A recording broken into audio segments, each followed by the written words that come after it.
Aos nossos alunos aqui presentes, bom dia e bem-vindos a todos os nossos telealunos.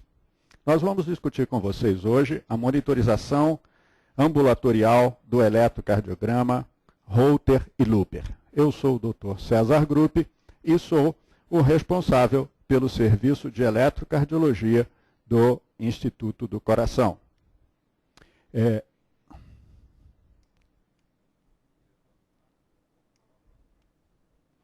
Bom,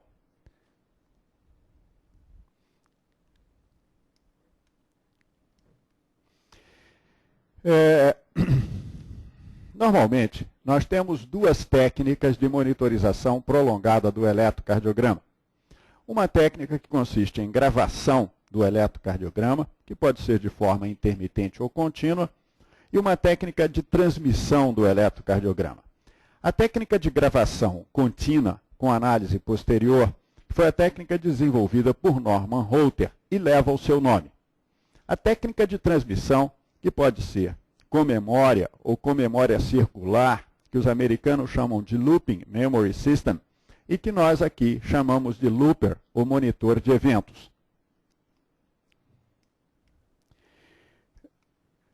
O sistema Holter consiste num sistema de gravação do eletrocardiograma, que são chamados gravadores ou monitores, e depois o arquivo digital obtido por esses sistemas é enviado a uma central de análise e lá é processado e emitido um laudo.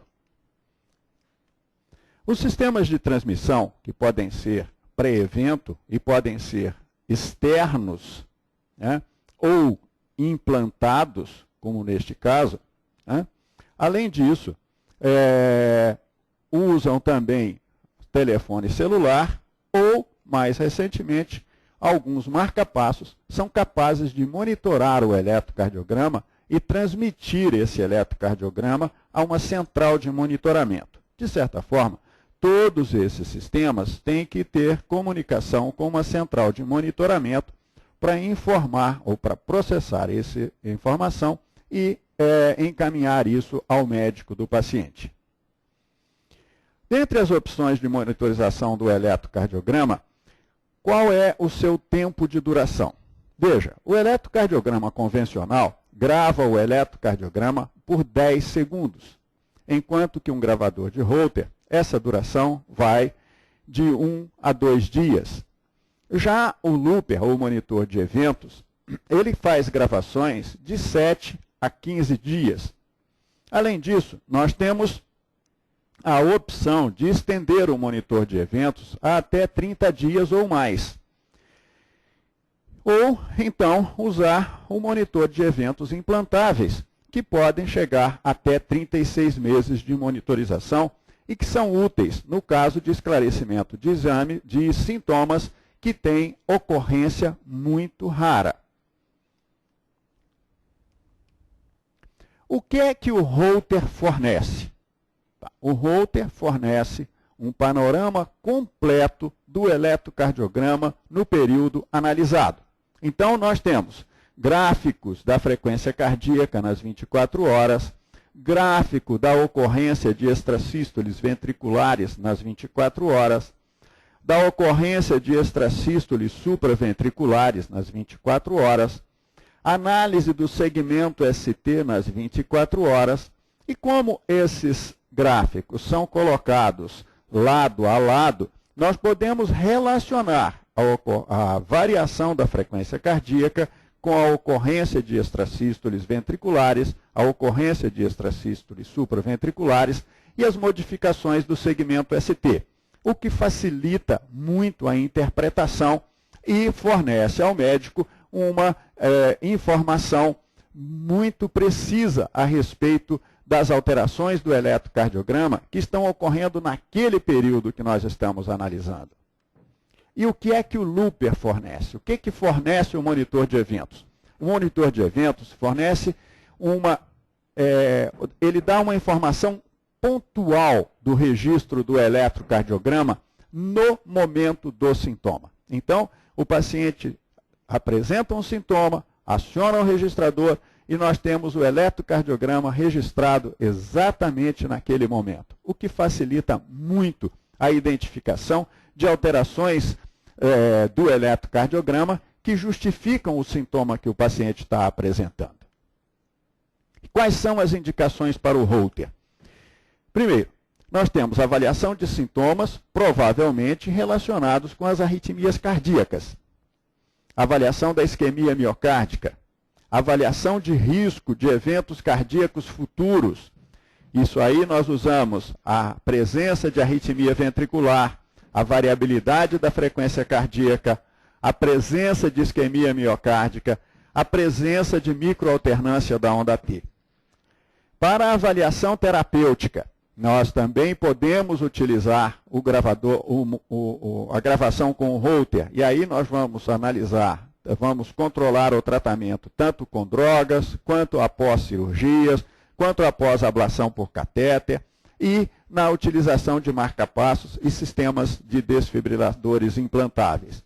Além disso, nós vamos colocar duas situações que eu chamei de situações especiais, que são a fibrilação atrial e a síncope, que são dois pontos muito importantes e que o Holter vai dar informações muito úteis. Em relação aos sintomas, especialmente ou provavelmente causados pelas arritmias cardíacas, nós temos dois grupos. O grupo das palpitações, que são provocados por manifestações do ritmo cardíaco, e o grupo da síncope, que são manifestações consequentes à isquemia transitória do sistema nervoso central. Em relação ao esclarecimento de sintomas, qual o tipo de função que nós, em relação ao tipo de sintoma, qual o tipo de equipamento nós deveremos usar? Muito bem. Essa escolha é feita especialmente pela frequência dos sintomas. Se os sintomas são diários, ocorrem todos os dias, são fugazes ou persistentes, incapacitantes ou não, nós vimos o Holter é a melhor ferramenta. Se os sintomas são semanais ou mensais e são fugazes, o Looper é o melhor sistema. Já se os sistemas são persistentes, mas não incapacitantes, qualquer dessas situações, ou o monitor de eventos, ou orientar o paciente para procurar um pronto-socorro, podem nos fornecer informações e esclarecer o sintoma. No entanto, se os sintomas forem incapacitantes ou colocarem a vida do paciente em risco, o encaminhamento a um pronto-socorro é a melhor orientação. No entanto, se os sintomas são raros, nós deveremos avaliar se vale a pena realmente continuar a investigação ou investir mais nessa investigação. No entanto, se eles são raros, mas persistentes ou que colocam a vida do paciente em risco, a indicação do monitor implantável é a melhor escolha. E como é que nós interpretamos os achados no Holter? Primeiro, se nós encontramos sintomas com arritmia concomitante, essa é a melhor situação. O paciente, durante a gravação do Holter, tem sintoma e o sintoma tem uma arritmia. Então, nós dizemos que existe correlação e aquele sintoma está relacionado à arritmia. No entanto, o paciente não tem arritmia. Ou melhor, ele tem sintoma, mas não tem arritmia. Provavelmente, o sintoma não se relaciona à arritmia. Nós devemos procurar outras causas. Quando o paciente não tem sintoma durante a gravação, a situação fica mais complicada. Se também não tem arritmia, o ideal é repetir essa monitorização até a ocorrência de sintoma, ou então usar um método de monitorização mais prolongado. Se o paciente não tem sintoma, mas tem arritmia, tentar repetir a gravação, se possível, até a ocorrência de sintomas. A arritmia é irrelevante, então deve-se procurar outra causa para os sintomas. Ou a arritmia é potencialmente indicativa dos sintomas, então nós devemos considerar aquela arritmia como provável causadora dos sintomas. No entanto, Se o paciente tem sintoma, porém tem arritmia e não existe relação dessa arritmia com os sintomas, nós voltamos à condição anterior. Ou não existe correlação direta, ou a arritmia é provavelmente indicativa do sintoma, ou ela é irrelevante e nós devemos procurar outra causa para os sintomas. Qual a principal limitação do Holter para o esclarecimento de sintomas? É a duração do registro. Se o paciente tem sintomas que ocorrem durante as 24 horas da gravação, nós podemos ajudá-lo. No entanto, se os sintomas ocorrem cada 3, 4, 5 dias, nós vamos ter que estender muito a monitorização e isso às vezes passa a não ser custo efetivo. Em relação à avaliação da isquemia miocárdica, nós temos a indicação para avaliação da isquemia miocárdica com Holter. A principal delas é a suspeita clínica de angina de Prinzmetal.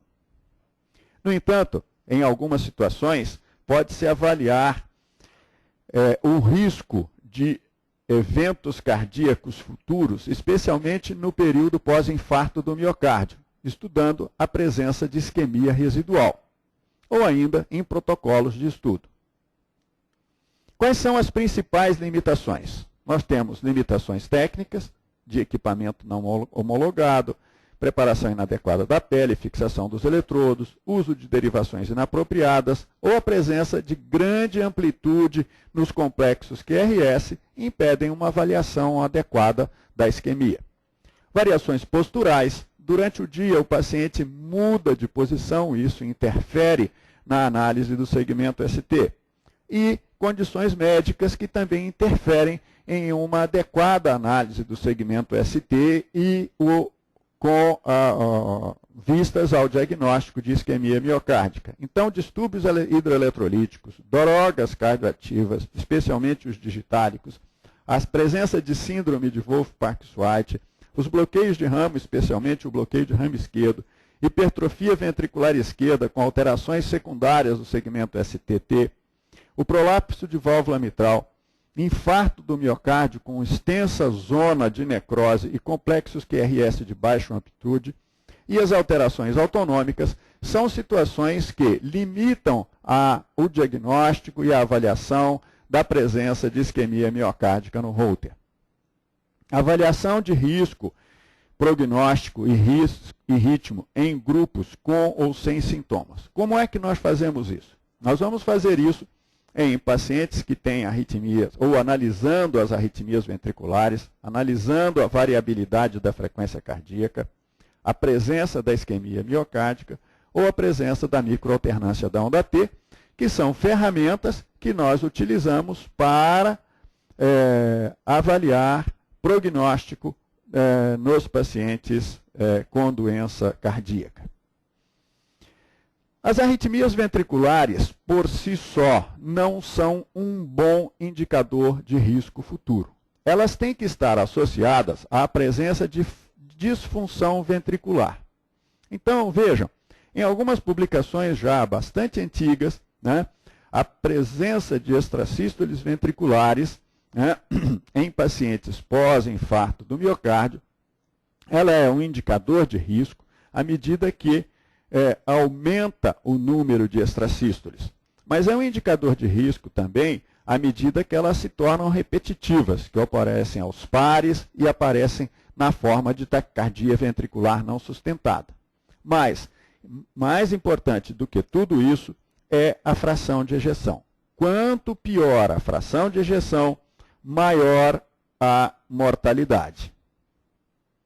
Então, presença de arritmia ventricular associada à disfunção ventricular em pacientes pós-infarto do miocárdio é um indicador de risco, sim, mas depende de se são frequentes e se ocorrem de forma repetitiva. Também, além da doença coronariana, né, também na miocardiopatia, as arritmias ventriculares são indicadores de risco.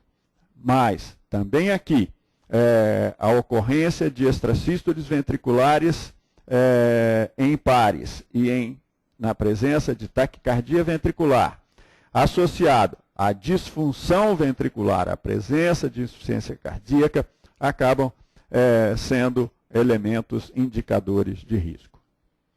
Variabilidade da frequência cardíaca. O que é variabilidade da frequência cardíaca e como funciona isso? Variabilidade da frequência cardíaca é aquela pequena irregularidade que existe entre um batimento cardíaco e outro, né? Então, vejam nesse segmento com alguns batimentos cardíacos, a distância entre um batimento e outro é um pouquinho diferente. Enquanto aqui é 804 milissegundos, no par seguinte é 781, no outro 789, aqui mais para frente 1101 milissegundos. Então, essa variação entre esses batimentos é a variabilidade da frequência cardíaca. E essa variabilidade pode ser estudada por vários métodos. Existem métodos que são chamados métodos no domínio do tempo e métodos no domínio da frequência. Aqui embaixo nós temos alguns exemplos de 5 minutos de gravação do eletrocardiograma e a duração dos intervalos RR. E vejam que nesse primeiro traçadinho nós temos várias pequenas ondinhas lá no fundo que representam as variações da frequência cardíaca. Nesse outro segmento, essas ondinhas já são um pouco mais longas, né? Então, mostrando situações de variação diferente da frequência cardíaca. E como eu disse, elas podem ser estudadas de diversas maneiras. Neste exemplo, nós temos uma análise espectral da frequência cardíaca que acabamos chegando a um gráfico semelhante a esse, onde cada uma dessas porções corresponde a uma variação fisiológica que modifica a frequência cardíaca. E o que isso significa? Essa publicação de onde eu tirei esse gráfico é talvez a publicação que tenha provocado o maior impacto na literatura médica. O autor estudou pacientes pós-infarto do miocárdio e descobriu que, quando a diferença entre um batimento e outro, a média da diferença ficava menos de 50 milissegundos, a mortalidade era muito alta. Enquanto que nos indivíduos onde a diferença entre um batimento e outro, ou seja, onde a variabilidade era maior, a evolução desses pacientes era uma evolução como se eles fossem normais, ou seja, não tinha impacto sobre a evolução desses indivíduos. E ele comparou esses achados da variabilidade com outros achados que a gente usa normalmente. Então, vocês vejam, a variabilidade menor do que 50 milissegundos, conforme está aqui, tem o maior risco relativo de mortalidade comparado com a presença de extrasístoles ventriculares mais do que 10 por hora, comparado com extrasístoles ventriculares repetitivas, tipo taquicardia ventricular não sustentada, e comparado com a presença de pares. Então, a baixa variabilidade da frequência cardíaca é um preditor de risco até mais importante do que a presença de extrasístoles ventriculares.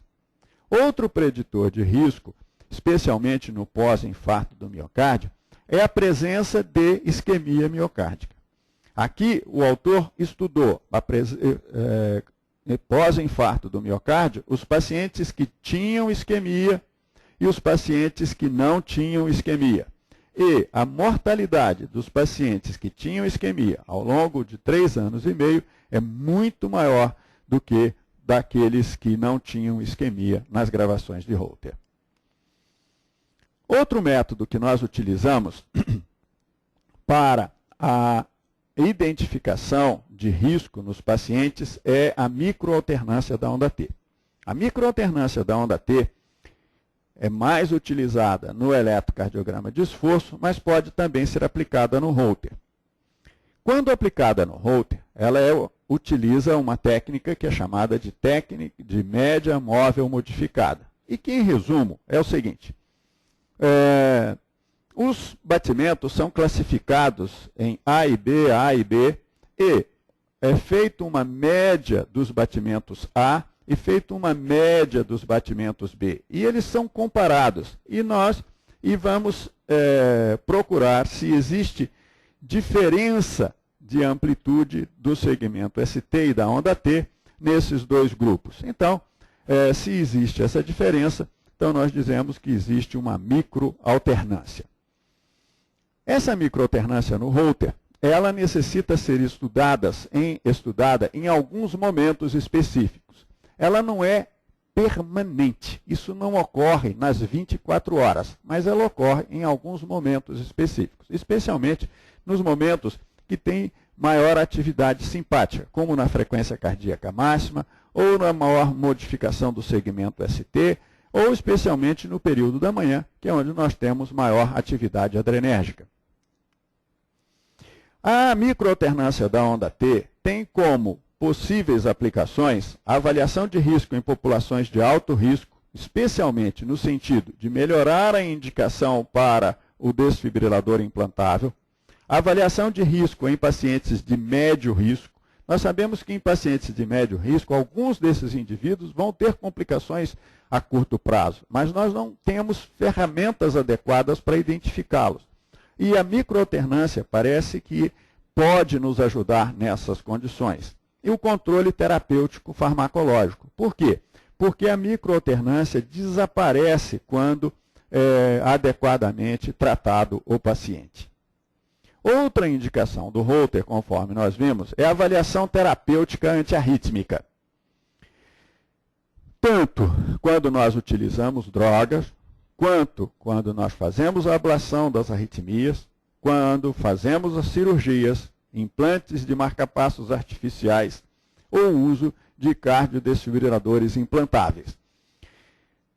Como em qualquer situação, saber se o paciente ficou bem tratado é importante, também em pacientes com arritmias ou com risco de desenvolver eventos futuros ou que utilizam-se de equipamentos para tratar essa arritmia, é importante. E o Holter é a ferramenta que vai permitir essa avaliação. Então, quando nós vamos utilizar o Holter na avaliação terapêutica de pacientes que fazem uso de remédios, uma condição importante é a variabilidade espontânea da arritmia. Nós sabemos que as arritmias, especialmente as arritmias ventriculares, variam muito de um dia para outro. Elas variam mais de 80% em número de um dia para o outro. E isso tem que ser levado em consideração quando nós vamos dizer que um determinado paciente melhorou ou piorou da sua arritmia. Tá? Diminuir de 10 mil para 5 mil extrasístoles não significa que ele tenha melhorado. Isso pode ser simplesmente uma variação espontânea da arritmia.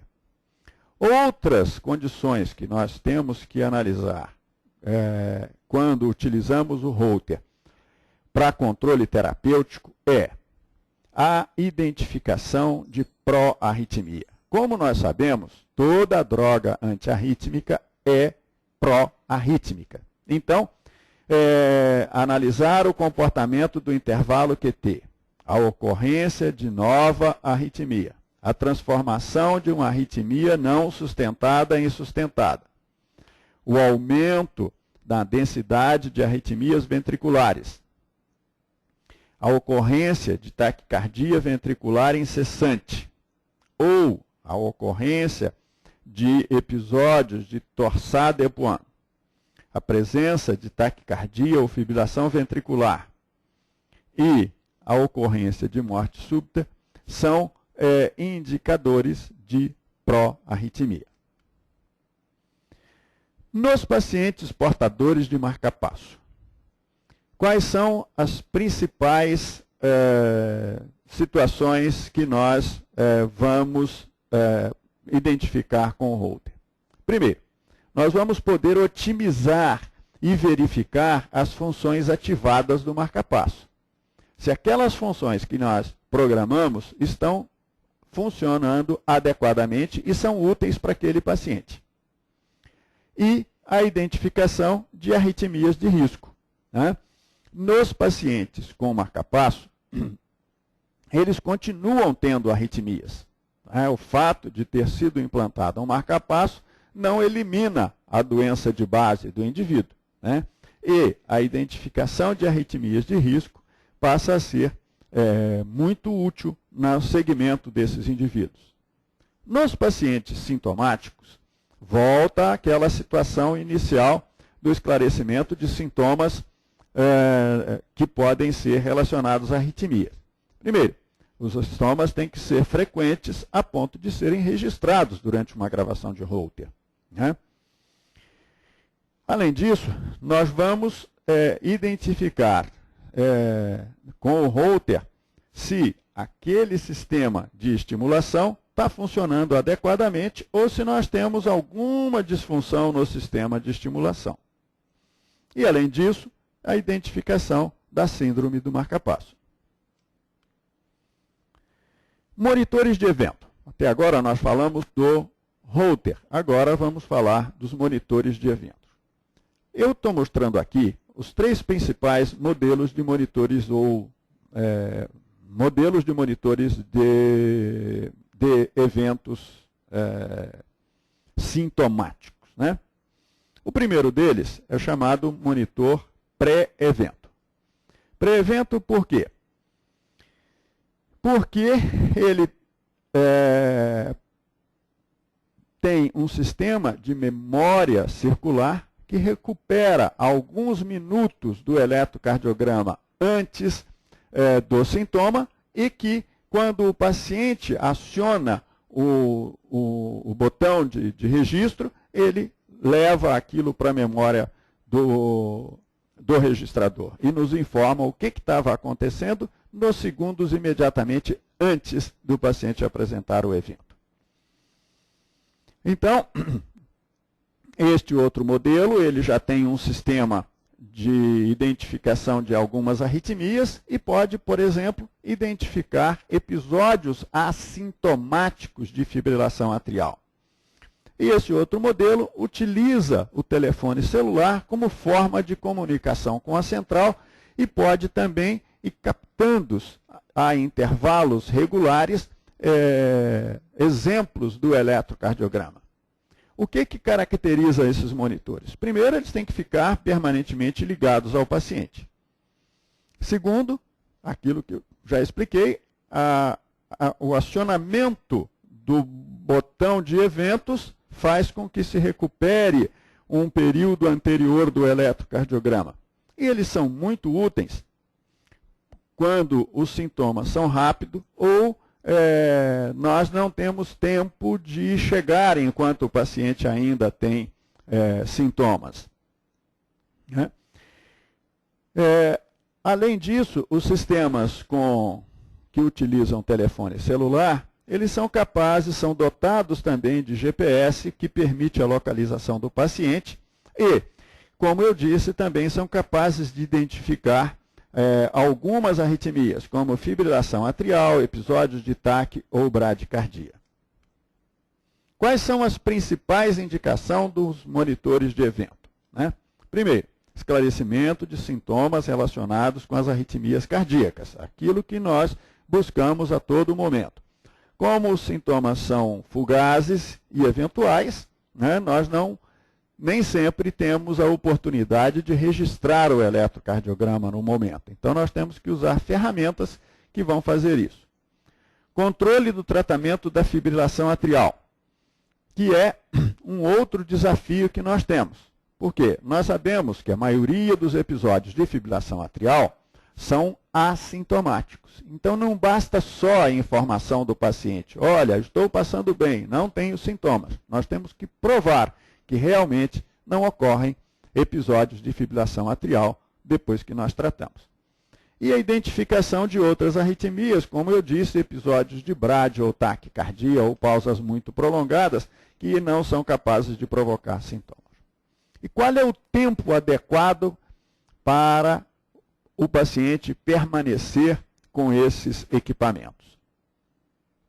Esse autor, ele manteve os pacientes com o monitor de eventos e foi analisar o dia em que aconteceu a transmissão do primeiro sintoma. E ele observou que isso ia acontecer por volta do 30º dia. Ele conseguia identificar quase todos os pacientes, né? Nós aqui estudamos a ocorrência do primeiro episódio sintomático, né? E vimos que a maioria dos episódios acontecem nos primeiros 15 dias de monitorização. Então, baseado em dados da literatura, ficou convencionado que a maioria das monitorizações podem ser feitas com 15 dias. No entanto, em alguns casos, nós precisamos estender essa monitoração. O monitor de eventos trouxe informações muito importantes a respeito de que arritmias nós vamos encontrar relacionadas a um determinado sintoma. E vejam, senhores, que importante. Com relação às palpitações, qual foi a arritmia mais comumente encontrada? Um ritmo sinusal ou uma taquicardia sinusal. Não tinha aí extrasístole, não tinha aí taquicardia. É? Em segundo lugar é que vem as extrasístoles ventriculares, depois a fibrilação atrial, depois as taquicardias. No caso da síncope, as arritmias mais comuns foram a bradicardia e a parada sinusal, o bloqueio AV do segundo ou terceiro grau, e só depois vem as taquicardias e depois a disfunção ventricular. Nessa publicação que nós fizemos, o que é que nós encontramos? Quase 50% dos pacientes que referiram palpitações, qual era a arritmia que nós encontramos naquele momento? Taquicardia sinusal. Então, na quase metade dos pacientes, a taquicardia sinusal era a responsável pelo sintoma palpitação. 1/3 eram as extrasístoles ventriculares e depois ocorriam as taquicardias supraventriculares e o bloqueio AV total. Então, na maioria das pessoas, ou quase metade das pessoas, que se queixam de palpitações, o ritmo no momento é um ritmo sinusal, taquicárdico ou não. Bom, esse slide mostra para a gente a efetividade do Holter e do monitor de eventos na identificação de arritmias relacionadas com sintomas. Então, claro, como o Looper tem um tempo maior de monitoração, ele vai ser muito mais eficiente do que o Holter para identificar essas arritmias. E isso a gente pode ver aqui. Foi muito mais eficiente para identificar taquicardia ventricular, flutter e fibrilação atrial, mesmo taquicardia sinusal. Por quê? Porque o seu tempo de registro é muito maior. Qual é a limitação principal do monitor de eventos? De novo, a frequência dos sintomas. Se nós programamos o paciente usar o monitor de eventos por 15 dias e os sintomas ocorrem a cada 40 ou 60 dias, nós não vamos identificar. E, em alguns casos, a incapacidade funcional do paciente. O paciente não é capaz ou de entender de que maneira ele tem que acionar o registrador, ou no momento que ele tem sintoma, ele não é capaz de acionar o registrador. Bom,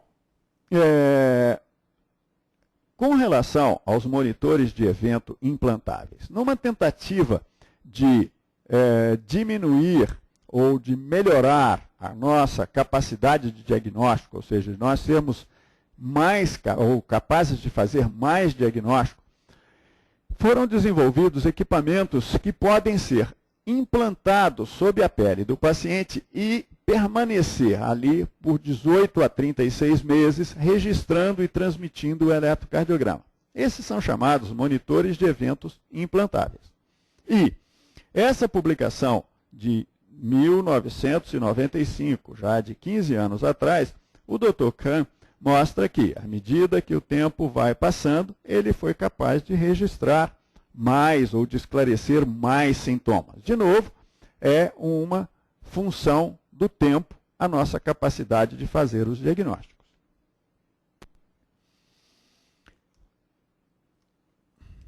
Muito bem. Nós tínhamos deixado para o fim duas situações especiais onde a monitorização ambulatorial pode nos fornecer muitos dados. Uma delas é a fibrilação atrial e a outra é a síncope. Na fibrilação atrial, semelhantemente ao que ocorre na insuficiência cardíaca e na angina, o sucesso do tratamento é definido como um decréscimo na frequência dos episódios, duração dos episódios e sintomas durante os episódios. E a diminuição da carga de fibrilação atrial favorecerá o tratamento por diminuir a mortalidade, diminuir a hospitalização e aumentar a qualidade de vida.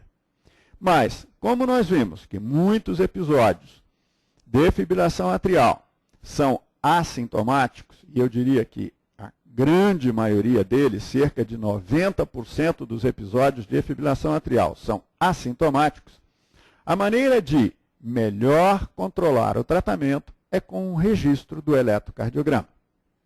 Daí a importância, seja do Holter, seja do monitor de eventos, na identificação ou no controle dos pacientes, no controle terapêutico dos pacientes com fibrilação atrial.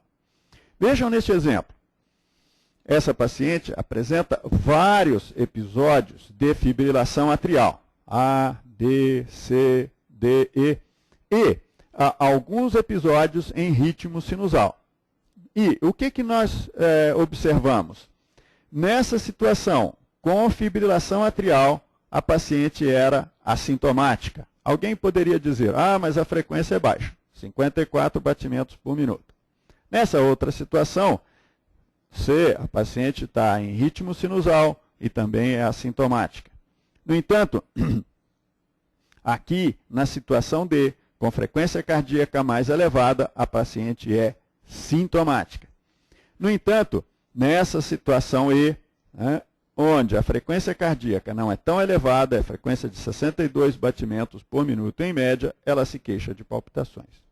Então, nem sempre também os sintomas estão relacionados à maior ou menor frequência cardíaca, nem às variações de ritmo. Então, só o registro do eletrocardiograma vai nos permitir ter certeza dessas situações. Além disso, os episódios de fibrilação atrial têm duração variáveis. Nesse caso, ele dura quase 2 horas, enquanto que aqui as durações são mais curtas. Alguns são sintomáticos só no início, depois o paciente se torna assintomático, outros são assintomáticos, e nós não vamos ter certeza do controle terapêutico se nós não temos o registro do eletrocardiograma. Bom, na fibrilação atrial, um outro desafio é também o controle da frequência cardíaca. Uma das causas de pior prognóstico é o desenvolvimento de taquicardiomiopatia na fibrilação atrial quando a frequência cardíaca não é bem controlada. No entanto, qual é a frequência adequada? Vários protocolos que estudaram fibrilação atrial apresentam números diferentes. O protocolo mais divulgado na literatura é o AFRIM, E ele propõe que, durante uma gravação de 24 horas, a frequência cardíaca média deve ficar abaixo de 100 batimentos por minuto. Outros protocolos propõem frequências de repouso de 90 batimentos, entre 90 batimentos e 140 batimentos por minuto, E ainda a restauração da frequência cardíaca adequada para as diversas atividades. Então, esse passa a ser, de uma maneira geral, aquilo que é mais utilizado, né?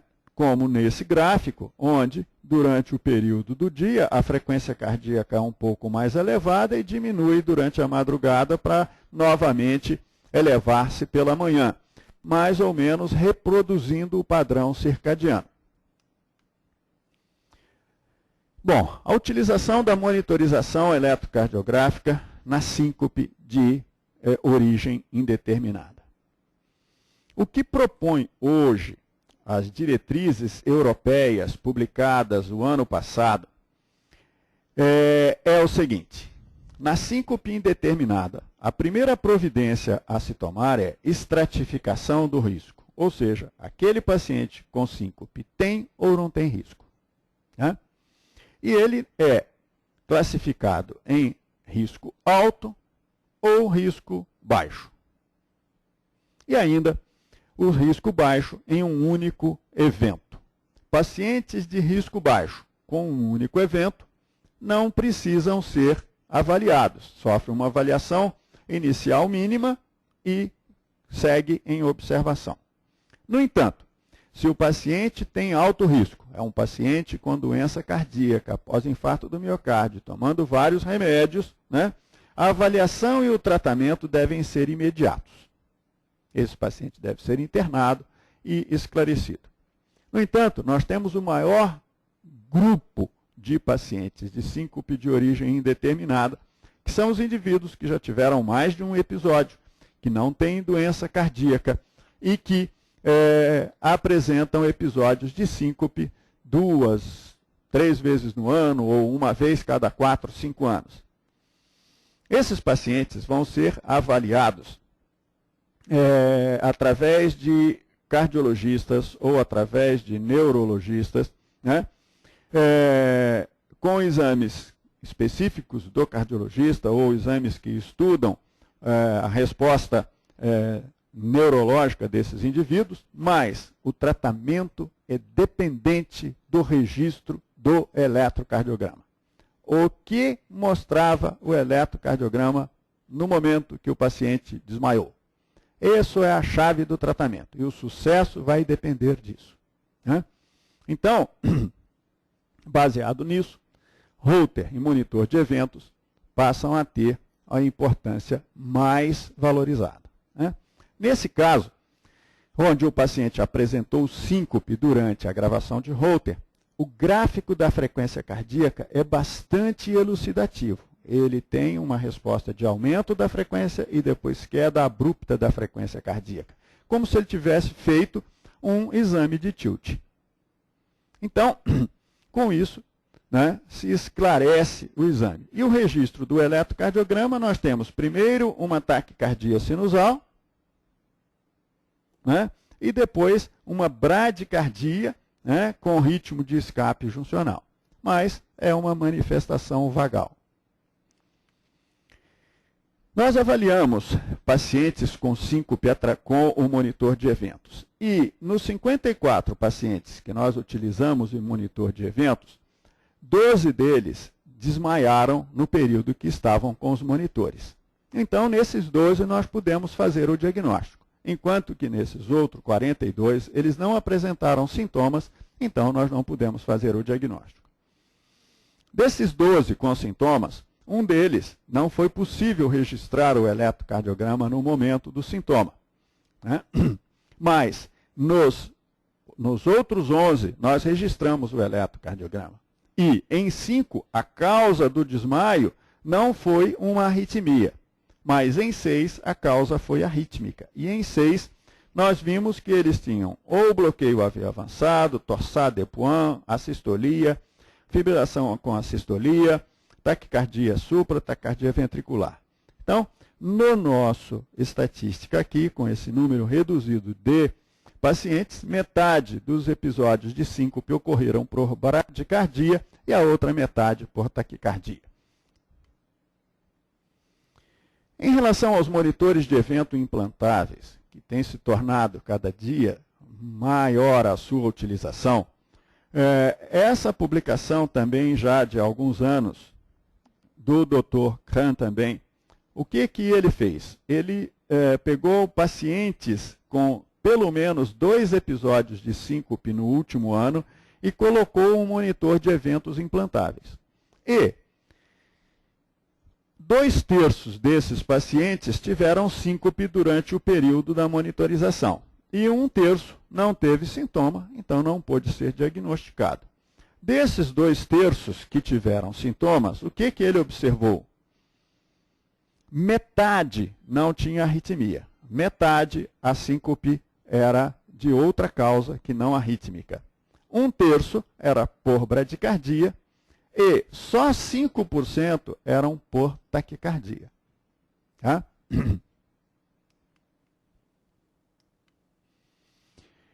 A discussão da utilização do monitor de eventos implantável e o seu custo-benefício vem se estendendo ao longo desses anos e muitas publicações foram feitas. De novo, o Dr. Kahn coloca nessa publicação e a conclusão que ele chega é muito interessante, porque ele coloca o seguinte, que nos pacientes com síncope de alto risco, a monitorização prolongada mais provavelmente fornecerá um diagnóstico do que os testes convencionais em pacientes com síncope inexplicada e possibilidade dessas síncopes serem de origem arrítmica. E que nós deveríamos considerar a monitorização prolongada com o monitor implantável mais precocemente, porque com isso nós evitaríamos gastos desnecessários. Aqui nós temos alguns exemplos de registro de monitores implantáveis. Nesse caso, o sistema tanto dispara automaticamente quanto é disparado pelo paciente. Aqui foi o disparo automático do paciente e do sistema, quando ele identificou uma bradicardia. E aqui o paciente leva alguns segundos para sentir, se recuperar e depois acionar o sistema. Outros 2 casos, né, de indivíduos. Neste primeiro, uma mulher de 56 anos com síncope refratária acompanhada de convulsões. Então, quando ela desmaiava, ela tinha convulsões. E o registro do monitor de eventos, após alguns dias de monitorização, mostrou uma assistolia importante, né, e que provocava isquemia cerebral e as crises de convulsões. Neste outro paciente de 56 anos, a síncope era acompanhada de breve amnésia retrógrada. E aqui está o momento em que o paciente registrou, apertou o botão de eventos, mas vejam antes, ele apresenta um episódio de torsade Poix, e o que leva à isquemia cerebral. Esse quadro resume as indicações do monitor, da monitorização ambulatorial no esclarecimento de síncope e foi tirado das diretrizes europeias para a síncope publicada no ano passado. E a monitorização ambulatorial, a monitorização prolongada, seja com Holter nos pacientes com síncope muito frequente, né? Ou o monitor de eventos, implantável ou não, né? São todos eles indicações de classe A, seja classe A com nível de evidência B, mas são todos classe A, ou seja, nesses pacientes, os pacientes de alto risco, onde a avaliação inicial não demonstrou causa ou permitiu um tratamento específico, a utilização do monitor de eventos é a ferramenta mais indicada, né? Além disso, né, o monitor de eventos é útil no caso de bradicardia, no caso de pacientes com bradicardia importante, porém são portadores de síncope vasomotora ou síncope reflexa, ou seja, no caso da síncope com cardioinibição, para melhor indicar o implante de marcapasso. Bom, muito obrigado. Era isso que eu tinha para falar para os senhores. Nós vamos receber as dúvidas através de e-mail, está aí na tela. E agora vamos ver os casos de exemplos que nós temos para os senhores. Nós vamos chamar, para nos ajudar, a doutora Cristiane, que é do Pará e está aqui estagiando conosco. E aos colegas do Pará que nos assistem, tem aqui uma representante do seu estado. Doutora Cris.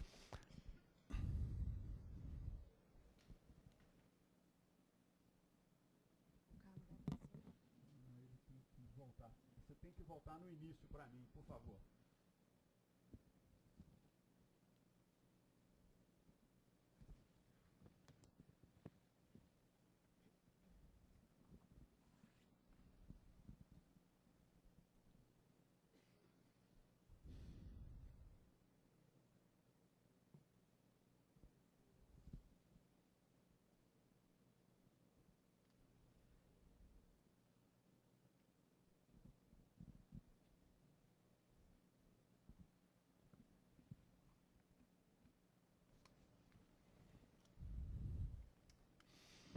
O primeiro caso, doutora. Então, o primeiro caso é de uma criança, AMS, 8 meses. Era uma criança sintomática até começar a frequentar uma creche da empresa, quando então ela começou a apresentar 3 a 4 episódios diários de flacidez muscular, palidez e cianose labial. Foi examinada logo após o evento, uma vez na creche e outra vez no consultório médico do assistente, observando-se uma bradicardia.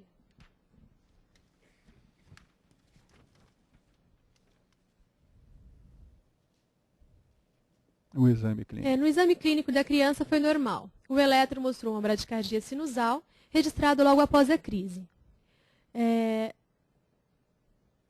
E o segundo eletro? E o segundo também normal, registrando-se então antes da gravação do Holter. A família estava numa situação de estresse, por dissolução do casamento. O médico assistente indicou para a criança um implante de marca-passo. A família questionou e solicitou uma segunda opinião. Bom, nesse caso, o que é que nós temos que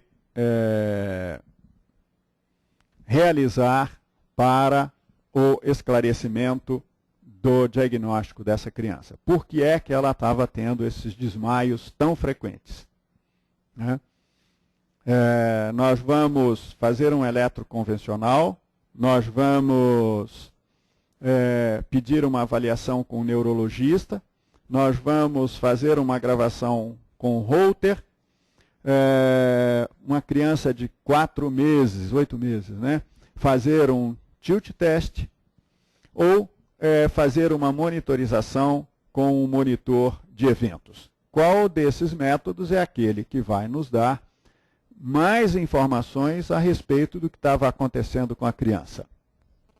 Bom, essa criança ela já tinha feito o eletroconvencional, o primeiro normal e o segundo que mostrou uma bradicardia sinusal. Se trata de uma criança de 8 meses. Não dá para a gente fazer... aliás, é uma criança de 8 meses com sintomas frequentes. Ela está apresentando sintomas 3 a 4 episódios por dia. O Holter ele pode ser utilizado, então, por 2 dias. Se a criança está tendo mais de um sintoma por dia, a gente poderia pegar algum evento de arritmia utilizando o Holter 24 horas. Muito bem. É uma criança muito pequena para a realização de tilt test, né? E a monitorização com eventos, né, deixa de ser importante porque os sintomas são diários, né? E o Holter, então, é a melhor ferramenta. Ela foi submetida à gravação de Holter. E esse é o gráfico da frequência cardíaca no momento que a paciente teve sintomas. E ela teve sintomas nestes momentos aqui, ó. Tá vendo? Aqui tem uma marquinha que as pessoas que estavam cuidando dessa criança na creche fizeram quando a atenderam com os sintomas descritos. Então, aqui foi uma vez, aqui foi outra vez e aqui foi outra vez. Essa marquinha mostra exatamente o momento em que a criança tinha sintomas. E o que que nós vemos no gráfico da frequência cardíaca? Um ligeiro aumento e depois uma queda pronunciada da frequência cardíaca. Isso se repete também nos outros momentos em que a paciente foi vista com esses sintomas. Então, veja aqui, um aumento da frequência cardíaca e depois uma queda importante dessa frequência cardíaca. Nos outros dois momentos, né? E, aliás, em todos os momentos, aqui também a criança apresentou sintomas. Então, o sintoma, um discreto aumento da frequência cardíaca e depois uma diminuição importante da frequência cardíaca. E o que nós vimos no eletrocardiograma? Aqui, o momento do sintoma, a criança ainda não tinha bradicardia. A bradicardia vai acontecer depois por um ato reflexo. Ela tinha uma descarga adrenérgica, a frequência cardíaca subia e depois, por resposta vagal, ela diminuía a frequência cardíaca, apresentava ritmo de escape juncional com frequência cardíaca muito baixa e depois, aos poucos, o coração ia voltando ao seu ritmo normal. Outro momento de sintoma, o mesmo comportamento. Então, essa criança tinha uma síncope vasomotora, né? Então, tratada a síncope vasomotora, não foi necessário o implante de marca-passo. Segundo caso 45, um homem de 76 anos de idade aposentado. Assintomático cardiovascular até 6 meses, quando começou a apresentar episódios de síncope. Foram 4 episódios em situações diversas, cuidando do jardim, caminhando, sem pródromos, com recuperação imediata e em uma delas apresentou escoriações leves devido à queda. Fez uma avaliação médica periódica, não sendo identificadas alterações significativas nos exames. A última avaliação antes do primeiro episódio.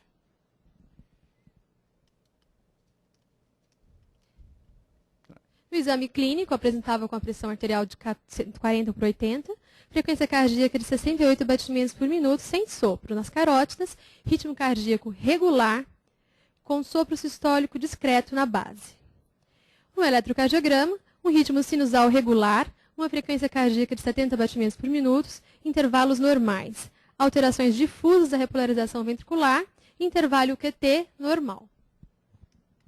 E qual o método ideal para o esclarecimento dessa síncope deste senhor de 76 anos e que tem queda sem defesa? Ele cai e não sem consciência, porque ele não consegue se proteger e tem lesões no rosto. Ele machuca o rosto devido à queda porque ele caiu inconsciente. Então, uma síncope de fato, com perda de consciência, né? E depois recuperação. Só que essas síncopes ocorrem 4, 5 episódios em 6 meses. Né? Então, fazer um registro de um dia do eletrocardiograma pode não ser a melhor solução. Né? Então, o que é que nós vamos propor para este senhor? Procurar antes um neurologista, gravar um Holter 24 horas, levá-lo a uma mesa de tilt ou fazer uma monitorização com gravador de eventos. Qual destes exames vai nos dar a informação capaz de esclarecer o sintoma? Bom, se trata de um paciente já idoso, a gente deve sempre pensar em alguma arritmia cardíaca. Em relação à gravação do Holter, como os sintomas dele são esporádicos, demoram alguns meses para acontecer, o teste de 24 horas pode não ser eficiente. E, no caso, então, a gente poderia pensar no teste de mesa inclinada, mas ele não tem pródromos. Não teria, então, uma maneira mais adequada para avaliá-lo. Pensaríamos, então, em um monitor de eventos, que pode ficar de 1 mês, ou até fazer um implante de um monitor de eventos para tentar averiguar se ele está tendo alguma arritmia quando ele apresenta o episódio de síncope. Muito bem. No caso, foi feita uma monitorização com um monitor de eventos externo e o paciente passou 56 dias com esse monitor. E no 56º dia, né, ele relatou uma tontura forte, não chegou a ter síncope, não chegou a desmaiar, mas vejam, senhores, ele apresenta um bloqueio AV com uma sistolia de 12 segundos. E é isso. E logo em seguida ele acionou o registrador. Então nós temos aqui o registro dessa sistolia, né, aqui devidamente ampliado, várias ondas P bloqueadas sem a condução para o átrio, o que provocou o sintoma de tontura forte neste indivíduo. Então, um bloqueio AV de alto grau com a sistolia de 9 segundos foi a causa da síncope. E a maneira de nós obtermos isso foi com o monitor de eventos externo. Aqui nós fazemos um pequeno resumo dessas indicações, nós já falamos na aula, né, o tipo de procedimento usado para o esclarecimento dos sintomas em função da sua frequência. Né? Se são diários, o Holter. Se são semanais ou mensais, o monitor de eventos ou o encaminhamento para um pronto-socorro. E naqueles casos que são incapacitantes ou que colocam a vida do paciente em risco, o encaminhamento para pronto-socorro. Né? Se são raros e fugazes ou raros e persistentes, o monitor de eventos implantável pode ser a solução. Né? Também, de novo, a interpretação, né? E a melhor das situações são essas, melhores situações são essas aqui, ou seja, o paciente tem sintoma e tem arritmia, ou tem sintoma e não tem arritmia. Nessas duas situações, nós conseguimos esclarecer o sintoma. Uma outra situação que, embora ele tenha sintoma, ele tem arritmia, mas essas arritmias não têm relação com o sintoma. E quando ele não tem sintomas e tem arritmia. Então, nessas duas situações, nós devemos ou ampliar o tempo de monitorização ou analisar a arritmia e avaliar se ela é relevante e pode justificar o sintoma ou não. Bom, tem também aqui para os senhores um quadro resumido da classificação dos achados eletrocardiográficos, aqui no caso obtido com monitor de eventos implantáveis e os prováveis mecanismos relacionados. Né? Então, quando nós temos no registro do eletrocardiograma uma parada sinusal com pausa maior do que 3 segundos, seguido de taquicardia, ou melhor, precedido de taquicardia sinusal e seguida de bradicardia, isso é provável um mecanismo reflexo. Né? Bradicardia sinusal mais BAV, também geralmente relacionadas a mecanismo reflexo. Né? Bloqueio AV de início súbito, com pausas ventriculares com aumento da frequência cardíaca, normalmente isso é uma doença intrínseca do sistema de condução, um bloqueio AV relacionado com o aumento da frequência cardíaca. Né? Normalmente as bradicardias, né, estão relacionados a mecanismos reflexos. Né? Bradicardia com decréscimo da frequência cardíaca maior do que 30%, né? Geralmente é um mecanismo reflexo. Com pequenas variações do ritmo, né? Às vezes sobe ou desce a frequência cardíaca, mas tem diminuição da frequência cardíaca menos do que 30%, é um mecanismo duvidoso, pode ser devido a condições reflexas ou a condições cardíacas específicas. Né? E, por último, a presença de taquicardia, né? O aumento da frequência cardíaca mais do que 30% ou com frequência mais do que 120 batimentos por minuto. Nós temos, então, taquicardia sinusal progressiva, esse mecanismo é duvidoso, algumas vezes relacionado a reflexo ou não. A presença de fibrilação atrial é um mecanismo arrítmico para a síncope. A presença de taquicardia paroxística supraventricular também é um mecanismo arrítmico, claro, e a presença da taquicardia ventricular também é um mecanismo arrítmico. Então, aqui nós temos, normalmente, nas taquicardias, mecanismos arrítmicos e nas bradicardias, mecanismo reflexo. Mas são os que são mais frequentes, mas nem sempre aqueles, todos se enquadram nessa única classificação. Mas serve para nos ajudar a entender o que está acontecendo com os nossos pacientes. Bom, muito obrigado a todos vocês e um bom dia.